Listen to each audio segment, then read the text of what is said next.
Salut à tous, on continue avec Tintin. Et ils en sortent de l'autre côté sous forme de corned beef, de saucisses, de graisse à frites. Tout se fait automatiquement. Et on voit l'homme qui continue à montrer à Tintin la production de Slift. Slift, ouais. Des installations, des nouvelles installations, révision, les nouvelles installations Slift. Maintenant, si vous voulez bien me suivre, je vais vous montrer le fonctionnement de cette machine. D'accord? Donc en fait, on a vu comment fonctionne la machine, quel est le principe de la machine. Le bœuf arrive là et il ressort ici en un produit fini. D'accord? C'est un produit fini, c'est un produit qui est prêt à être consommé. D'accord? C'est un produit fini, c'est un produit prêt à être consommé. Et là, il veut montrer l'intérieur, en fait, le système, le fonctionnement à l'intérieur de la machine. Maintenant, si vous voulez bien me suivre, je vais vous montrer le fonctionnement de cette machine. Donc, Monsieur Tintin, s'il vous plaît, venez avec moi, d'accord? Si vous voulez bien me suivre, s'il vous plaît, venez avec moi.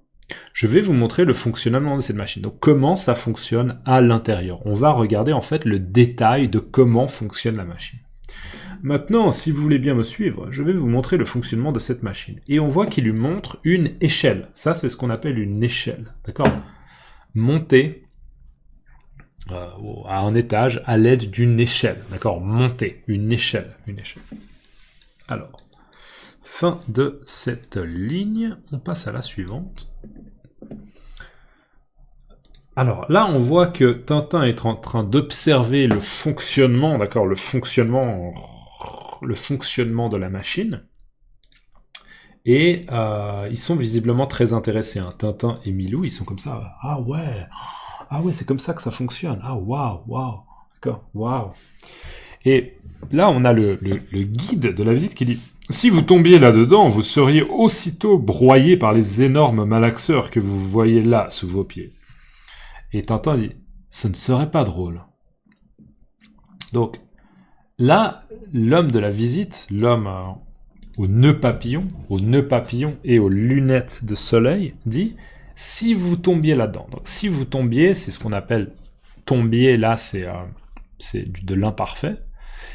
Mais en gros, si vous tombiez, c'est on fait une hypothèse, on imagine une situation. C'est pas une situation réelle, mais on imagine une situation. On imagine que vous tombez. D'accord. Si vous tombiez là-dedans, dans la machine, vous seriez aussitôt broyé. Alors, vous seriez aussitôt, ça veut dire directement, presque instantanément, directement, très rapidement, d'accord, aussitôt. Vous seriez, on est là maintenant dans du conditionnel, c'est encore une hypothèse, on est encore en train d'imaginer, enfin c'est pas vraiment une hypothèse, on est en train d'imaginer la situation. Vous seriez aussitôt broyé par les énormes malaxeurs. Et broyer, c'est difficile à expliquer, mais je vais vous expliquer par un bruitage. Broyer, c'est imaginer Tintin, il tombe dans une machine, d'accord, et ça fait...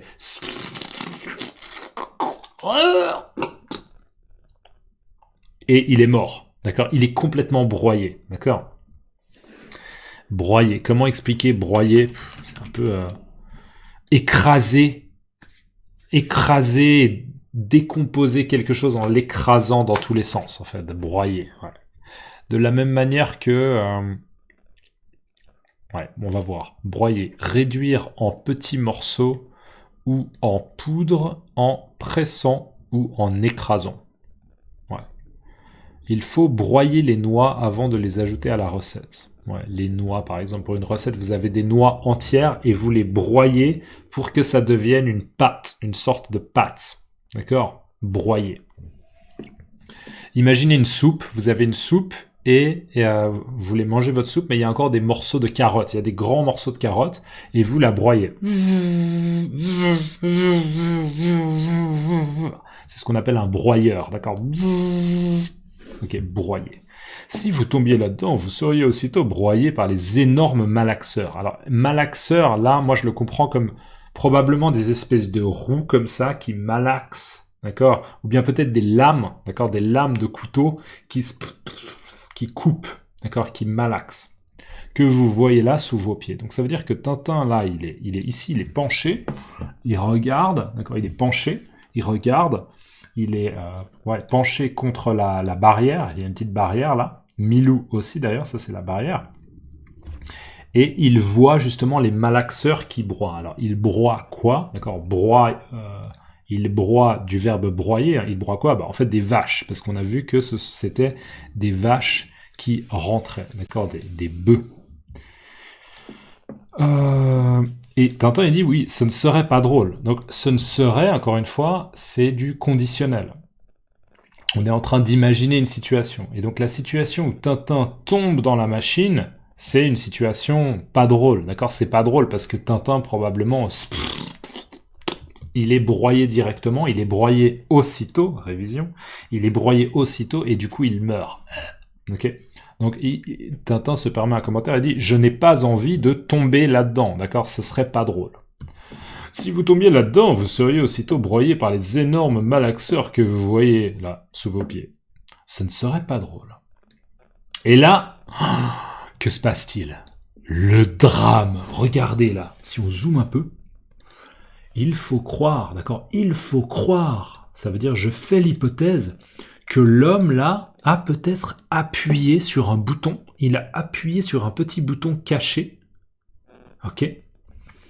Et regardez, il y a cette barrière qui s'est en fait abaissée d'un coup comme ça, comme une trappe qui se serait ouverte, d'accord? La barrière, elle s'est abaissée et Tintin perd l'équilibre. Ah, il perd l'équilibre. D'accord? Donc là, on a cet homme-là qui était le guide, mais qui en fait, vraisemblablement, visiblement, est un gangster. Ah, tonnerre de tonnerre! Révision. Tonnerre de tonnerre, d'accord? Et en fait, le gangster qui...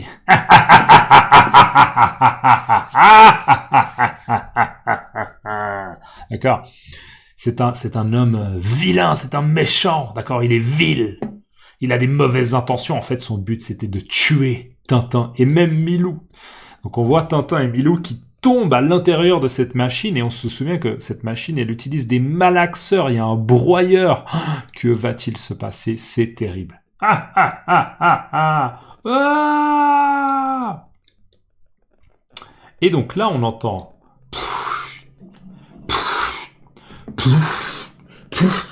Je sais pas exactement comment imiter ce bruit, mais visiblement c'est Tintin et Milou qui tombent là-dedans. Et regardez, tout est automatisé. Là, visiblement, on a les malaxeurs. Là, il y a des roues. C'est ce qu'on appelle des roues dentées. D'accord? Pourquoi des roues dentées? Parce qu'elles ont des dents. 1, d'accord? Là, on a 1, 2, 3, 4, 5. Il y a des dents. Ce sont des roues dentées. Ou bien, on peut aussi appeler ça un engrenage, si jamais. Un engrenage. Engrenage, comme ça, un engrenage. D'accord? Un engrenage, c'est ça. Cling, cling, cling, cling, cling, cling, cling. D'accord? Donc je ne sais pas exactement si c'est des roues dentées ou si c'est un engrenage. Et regardez, il y a même des ingrédients, probablement pour faire le corned beef et les saucisses. D'accord? On a de l'ail, d'accord? De l'ail, du poivre et du sel. Alors très souvent, le sel, le poivre typiquement, le sel, d'accord? On rajoute du sel et du poivre souvent pendant un repas. Et l'ail, c'est... souvent on dit l'ail et l'oignon. D'accord? L'oignon et l'ail, c'est pas du tout la même chose, mais les deux ont une odeur assez forte et les deux rajoutent beaucoup de goût. D'accord? L'ail, ce qu'on appelle l'ail. Juste, c'est quoi un engrenage en français? C'est un mécanisme composé de roues dentées. D'accord? Et ça, ce sont les roues dentées. Ça, ce sont des roues dentées qui transmettent un mouvement. Voilà, un engrenage. Que va-t-il se passer? C'est terrible! Mon Dieu! Que se passe-t-il pour Tintin? C'est la fin de la page 53 et mon Dieu! On est tous inquiets, Alors là, on a l'homme, le guide, non, le gangster qui descend de l'échelle, d'accord? Donc là, il était en haut pour voir le fonctionnement de la machine depuis en haut, d'accord? Depuis en haut. Et là, il redescend l'échelle et il dit « Ha ha ha! Vraiment, pour un reporter, je ne l'aurais jamais cru si naïf. Le chef sera content. » Donc là, visiblement, le gangster est très très satisfait. Il dit « Ha ha ha! C'est génial. Vraiment, pour un reporter, je ne l'aurais jamais cru si naïf. » Donc, quand on est naïf, Ça veut dire que on est un peu stupide. On n'est pas capable de voir qu'il y a un piège. On n'est pas capable de voir que c'est pas une bonne idée. D'accord? Imaginez si vous recevez un mail avec quelqu'un qui dit « Bonjour, vous avez gagné 1 million de dollars. S'il vous plaît, donnez-moi votre numéro de téléphone et cliquez sur ce lien. » D'accord? Si vous vous dites « Oh, génial, j'ai gagné 1 million de dollars. Ouais, c'est super. » Ça veut dire que vous êtes probablement naïf. D'accord? Parce que non, c'est probablement une arnaque. D'accord? A scam en anglais. C'est une arnaque. D'accord? S'il vous plaît, ne soyez pas naïf. D'accord? Probablement que vous n'avez pas gagné 1 million de dollars. D'accord? Il ne faut pas être naïf. Et lui, en fait, il est en train de dire, Tintin, il est naïf. Tintin, il est stupide. C'était facile de le piéger. D'accord? Tintin s'est fait piéger. Il s'est fait piéger. Il est tombé dans la machine. C'était facile de le piéger. Haha, vraiment, pour un reporter, je ne l'aurais jamais cru si naïf. Donc là, lui, en fait, il pensait, il est reporter, il est journaliste, et ça doit être quelqu'un d'intelligent. Il doit avoir une intelligence développée, une grande intelligence. Mais non, je ne l'aurais jamais cru. Je n'aurais jamais imaginé qu'il était stupide. Et en fait, il est stupide. Il s'est fait avoir. Il s'est fait piéger. Le chef sera content. Là, encore une fois, c'est l'usage du futur. D'accord? Le chef sera content, c'est le boss. Le boss, l'homme chauve. Vous vous souvenez, l'homme chauve qui n'a pas de cheveux, il va être satisfait. Il va dire « Bon travail. Ça, c'est de la bonne besogne. Bravo. » D'accord? Vraiment, pour un reporter, je ne l'aurais jamais cru si naïf. Le chef sera content. Et il descend son échelle. Et donc là, on voit en effet le boss en question, d'accord, le boss, le chef dont on vient de parler, le chef en question, le chef dont on parle, qui dit « Allô, j'écoute. Allô? Oui, Tom? Ça y est? Ah, très bien. Parfait. En corned beef?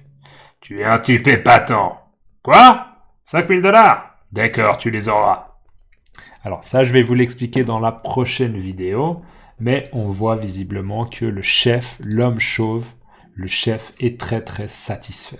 D'accord, il est très très content. Il se dit c'est bon, on s'est débarrassé de Tintin. Mais que s'est-il passé? Où est Tintin? Dans les commentaires, mettez-moi naïf. Mettez-moi le mot naïf.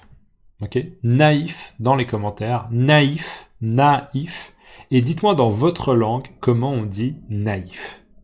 Et précisez-moi en quelle langue c'est, comme ça j'expose mon cerveau à des nouveaux mots. N'oubliez pas de liker la vidéo avant de partir.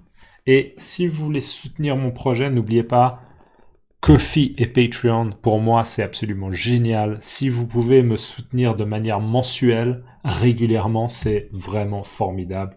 Donc merci à toutes les personnes qui me soutiennent régulièrement, vraiment merci du fond du cœur. Et si vous pouvez vous le permettre, n'hésitez pas, il y a les liens dans la description. À plus. Ciao.